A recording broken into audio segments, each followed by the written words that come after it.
Kalian tahu nggak, ada seorang ilmuwan muslim yang berhasil mendapatkan Nobel Kimia karena sukses menemukan rahasia jam biologis tubuh cuma gara-gara iseng baca majalah di pesawat. Kenalin, namanya Aziz Sancar. Dia ini lahir di kota kecil bernama Safur di negara Turki.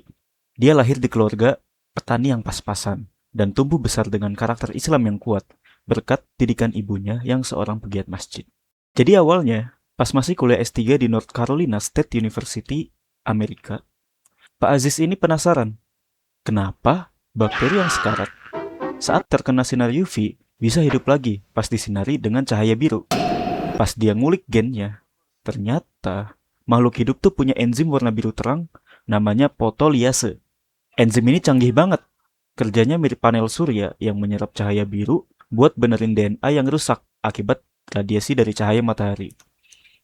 Dan prosesnya cuma butuh waktu 1,2 nanodetik. Plot twist pertama, manusia tuh ternyata nggak punya enzim itu. Tubuh kita pakainya sistem potong tambal DNA yang jauh lebih ribet. Ngelibatin 16 protein sekaligus buat nyegah kanker kulit. Tapi, pas lagi neliti sistem ini, timnya Pak Aziz ini nemuin protein misterius di tubuh manusia yang bentuknya mirip banget sama enzim biru dari bakteri tadi. Namanya cryptochrome. Awalnya, mereka ini bingung, ini fungsinya buat apa? Karena dia sama sekali nggak bisa benerin DNA. Sampai akhirnya, pas Pak Aziz ini lagi naik pesawat, habis pulang mudik dari Turki, dia baca artikel soal jet lag dan jam biologis. Di situ dia langsung dapat hidayah. Jangan-jangan protein misterius ini yang ngatur jam internal tubuh manusia. Dan pas diteliti lebih lanjut, beneran terbukti loh. Lebih gokilnya lagi, jam biologis kita itu ternyata ngatur jadwal kapan tubuh kita aktif benerin DNA. Pas diuji ke tikus, kemampuan benerin DNA itu paling lemah jam 5 pagi dan paling kuat jam 5 sore.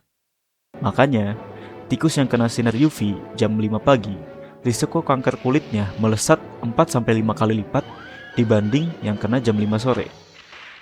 Riset ini lagi dikembangkan buat nyari tahu waktu paling pas buat ngasih obat kanker ke pasien biar efeknya jauh lebih ampuh. Penemuannya inilah yang membuatnya mendapatkan hadiah Nobel di tahun 2015.